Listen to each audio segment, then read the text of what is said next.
Vamos dar início a mais uma aula do nosso curso de licenciatura em matemática, hoje falando a respeito de indução matemática. Bom, primeiramente nós vamos falar sobre o princípio da boa ordenação, depois nós vamos falar sobre indução finita e por último de indução matemática. Hoje não vamos concluir toda esta aula, pois estaremos respondendo algumas questões hoje e na próxima aula vamos estar respondendo mais algumas questões e dando continuidade ao nosso conteúdo de indução matemática, ok? Então, para dar início, antes de falar de indução matemática, nós precisamos reconhecer o que é o elemento mínimo de um conjunto. Então, seja A um conjunto de naturais. Chama-se elemento mínimo de A, chama-se elemento mínimo de A, um elemento que pertence a esse conjunto, de tal forma que o A é menor ou igual do que x para todo x pertencente a A. Então, se você olha para um conjunto e você afirma que um elemento é mínimo desse conjunto, qualquer outro elemento que eu tomar deste conjunto, ele vai ser maior ou igual do que o elemento mínimo. Portanto, o mínimo de A é um Azinho, onde esse Azinho pertence ao conjunto A. No entanto, para todo x pertencente a A, você tem que o Azinho é menor ou igual do que x. Portanto, todo elemento do conjunto é maior do que o seu elemento mínimo. Ou seja, se A é um elemento mínimo de A, então este é único. Então, guarde esta informação. Toda vez que eu afirmar que um elemento é mínimo de um certo conjunto A, portanto, ele é único. Então, para demonstrar isso, se existisse um outro elemento mínimo B de A, nós teremos o quê? Que o Azinho seria menor ou igual do que este número, tá? Porque A é mínimo de A. No entanto, se o B é mínimo, ele é menor ou igual do que ele mesmo, porque B é mínimo também de A.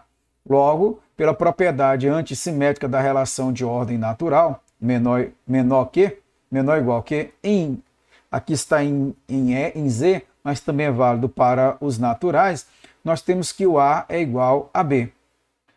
Só fazendo uma pequena correção. Deixa eu só corrigir aqui. Na hora de escrever, eu deixei o mesmo resultado, mas aqui é A. Azinho, ok?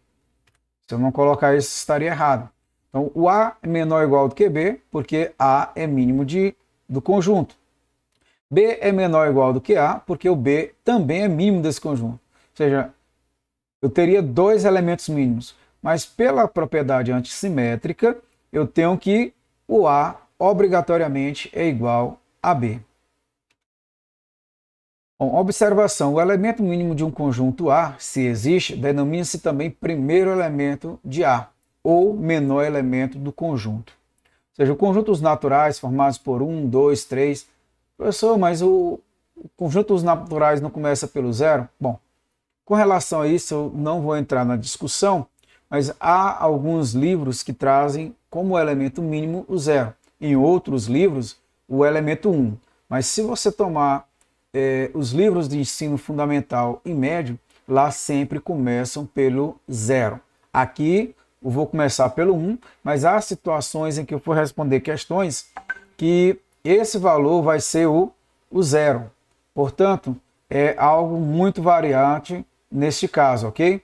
Portanto, o conjunto N, formado por 1, 2, 3, tem o elemento mínimo, que é o 1, porque 1 pertence aos naturais, e todo número que eu tomar desse conjunto é maior do que 1.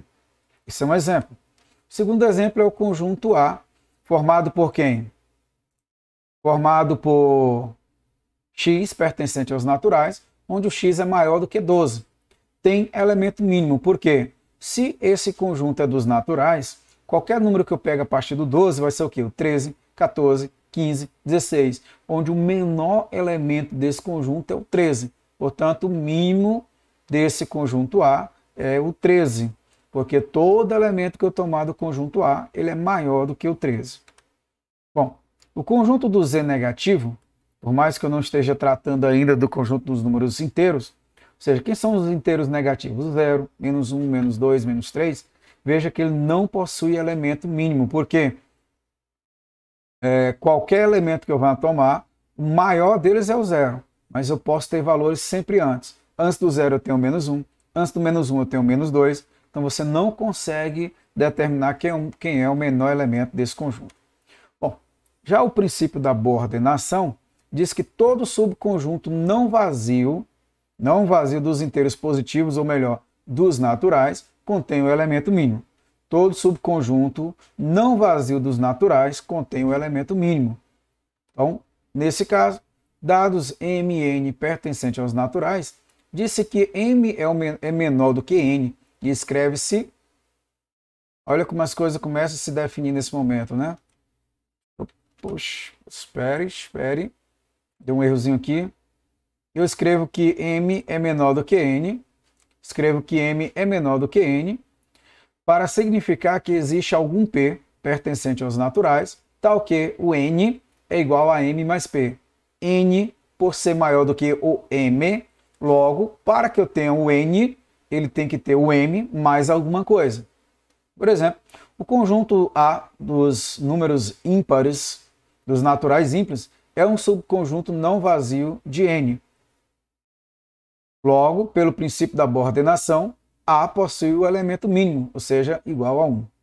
Então, toda vez que eu falar de um subconjunto dos naturais, sempre vai ter o elemento mínimo. E que, se eu digo que um M é menor do que um N, escrevo como sendo M menor do que N.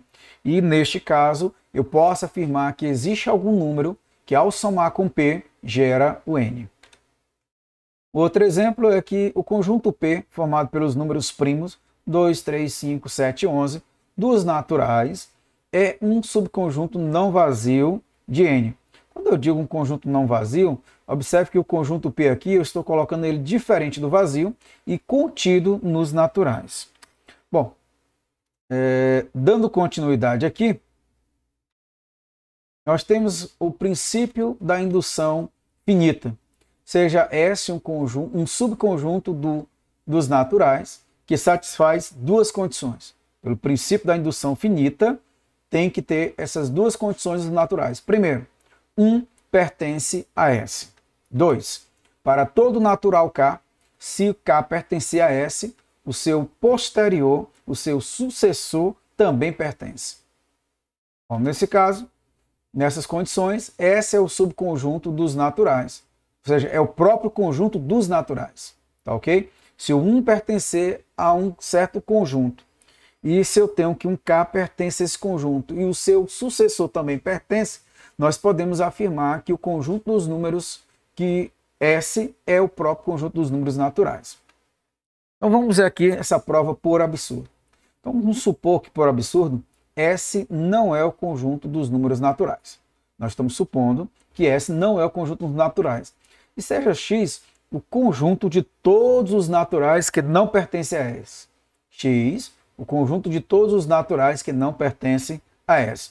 Isto é, o meu conjunto X é formado por quem? Por todos os elementos X naturais que pertencem, no caso, aos naturais e não pertencem a S. Ou seja, o meu conjunto X é os naturais menos o S. O conjunto S. Logo, X é um subconjunto não vazio de N. E pelo princípio da boa ordenação, existe o elemento mínimo x0 de X. Ou seja, o mínimo de X é o x0. Portanto, pela condição 1, 1 pertence a S. De modo que o x0 é maior do que 1. E, portanto, x0 menos 1 é um natural que não pertence a X. Logo, x0 menos 1 pertence a S. E pela condição x2, segue que x0 menos 1 mais 1, que é igual a x0, pertence a S. O que é uma contradição, porque nós afirmamos que o x0 pertence a x, ou seja, n menos o natural menos o S. Assim, x é igual ao vazio e S é igual aos naturais. Consoante isso, o princípio de indução finita, o único subconjunto de N que satisfaz as condições 1 e 2 é o próprio N. Vamos para a indução finita. nesse caso, sejam Pn uma proposição associada a cada natural n e que satisfaz as duas seguintes condições. Primeira, se P1 é verdadeira e para todo natural K, se PK é verdadeira, então PK mais 1 também é verdadeiro. Neste caso, nesta condição, a proposição Pn é verdadeira para todo natural n. Essa indução matemática é o que muitas vezes nós fazemos para demonstrar que uma determinada propriedade é válida para toda e qualquer valor de n. Então, demonstração, seja o conjunto de todos os naturais para os quais a proposição Pn é verdadeira. Isto é, um conjunto S onde n pertence aos naturais, Pn é verdadeira. Ora, pela condição 1, P de 1 é verdadeira. Lembrando que eu estou tratando aqui da indução finita, indução matemática finita. Então, se o P de 1 é verdadeira e, portanto, 1 pertence a S, pela condição 2, para todo natural K, se o K pertence a S, então K mais 1 pertence a S. Logo, o conjunto S satisfaz as condições 1 e 2 do princípio de indução finita. E, portanto, S é igual aos naturais. Isto é, a proposição de Pn é verdadeira para todo natural n. Bom, vamos aqui à resolução de dois exemplos para concluirmos a aula de hoje. Demonstrar que a proposição P de n igual 1 mais 3 mais 5 mais 7 mais 2n menos 1, ou seja, a soma dos números ímpares é igual a n ao quadrado. Então, primeiramente, vamos ver se é válido para n igual a 1. E aqui a gente já viu que essa expressão ela é verdadeira. Por quê? O P de 1 é 1, que é igual a 1 ao quadrado. Vamos colocar aqui um ok. Isso é verdadeiro. Bom, mas não somente isso. Nós vamos para a segunda parte. Sendo válido para n igual a k, ou seja, P de k é dado por 1, mais 3, mais 5, mais 7, até 2k menos 1 igual a k ao quadrado. Essa é que nós chamamos de nossa hipótese de indução. Bom, se é válido para n igual a k, vamos tentar provar também que é válido para k mais 1. E se é válido para p de k mais 1, é fazer com que 1 mais 3 mais 5 mais 7 até 2k menos 1 mais 2k mais 1. Observe que 2k mais 1 é o termo que vem logo em si, é o próximo ímpar que vem logo após 2k menos 1. E a expressão tem que ficar igual a k mais 1 ao quadrado. Também tem que ser verdadeiro. Então, como provar isso? Primeiro, vamos tomar aqui 1 mais 3 mais 5 mais 7 mais 2k menos 1. Essa você já pode até colocar aí que é a nossa hipótese de indução, ok? Essa aqui é nossa hipótese de indução. E que eu estou acrescentando o próximo termo. 2 vezes k mais 1 menos 1. Lembrando que na expressão aqui, ó, 2k menos 1. Então, o próximo é 2 vezes o k mais 1, que a gente já viu que o resultado é 2k mais 1.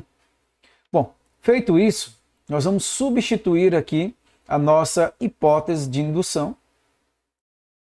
Ou seja, vamos substituir essa hipótese de indução por quem? Por 2k, por k ao quadrado. Nossa hipótese de indução, nós vamos substituir por k ao quadrado. E ao fazer isso, nós vamos ter que somar com esse termo, que é 2 vezes k mais 1 menos 1, é 2k mais 2 menos 1. Ora, 2 menos 1 dá mais 1. Só que quando eu tomo k ao quadrado mais 2k mais 1, a gente vai ver em assuntos posteriores que isso aqui é quem? É um trinômio quadrado perfeito. E vocês viram esse assunto lá no 8º ano, 9º ano, que k ao quadrado mais 2k mais 1 também pode ser escrito como sendo k mais 1 ao quadrado. Opa, era isso que eu queria também provar. Portanto, temos que P de n igual a 1 mais 3 mais 5 mais 7 mais 2n menos 1 é igual a n ao quadrado, é válido para todo n pertencente aos naturais. E vamos para o nosso último exemplo de hoje, para encerrarmos a nossa aula, onde demonstrar que o P de n igual 1 sobre 1 vezes 2, mais 1 sobre 2 vezes 3, mais 1 sobre 3 vezes 4, até 1 sobre n vezes n mais 1 é igual a n sobre n mais 1, para todo n natural. Primeiro, vamos provar que é válido para 1. E ao substituir aqui, 1 sobre 1 vezes 2 realmente é igual a 1 sobre 1 mais 1. Bom, para o próximo aqui, nós temos que, sendo n válido para n igual a k, o p de k seria 1 sobre 1 vezes 2, mais 1 vezes 2 vezes 3, mais até 1 vezes k mais 1. E o resultado é igual a k sobre k mais 1. Esta é a nossa hipótese de indução. Vamos tentar provar agora que é válido também para n igual a k mais 1, ou seja, o p de k mais 1, toda essa expressão vai ser igual a k mais 1 sobre k mais 2. Então vamos lá. Primeiro, aqui nós temos a expressão que é a nossa hipótese de indução, que é acrescida a esta soma. Observe que ao substituir aqui, você tem o k mais 1. Lembrando que o posterior, no lugar do k, eu coloco o k mais 1. No lugar de k mais 1 é o quê? K mais 1 mais 1. Lembrando que o valor de k agora passa a ser k mais 1. Bom, e ao somar aqui, você tem esse produto, k mais 1 vezes k mais 2. Eu sei que essa parte primeira é a nossa hipótese de indução. Nesta hipótese de indução, esse resultado é k sobre k mais 1. Eu vou somar com 1 sobre k mais 1 vezes k mais 2. Nós vamos encontrar aqui essa seguinte expressão. Bom, vou destacar novamente aqui a nossa hipótese de indução, a qual nos remete a k sobre k mais 1. Feito isso, nós vamos ter esta soma. E nesta soma, observe que um dos termos do denominador, k mais 1, é comum. Aí eu preciso tirar o MMC de k mais 1 e k mais 1 vezes k mais 2, que é nada mais, nada menos do que k mais 1 vezes k mais 2. Então, ao dividir k mais 1 vezes k mais 2 por k mais 1, resta apenas k mais 2, que eu multiplico pelo termo superior, que é igual a quanto? K vezes k mais 2. Isso mais k mais 1 vezes k mais 2 dividido por ele mesmo é igual a 1 vezes 1 dá 1. Portanto, você teria k vezes k mais 2 mais 1.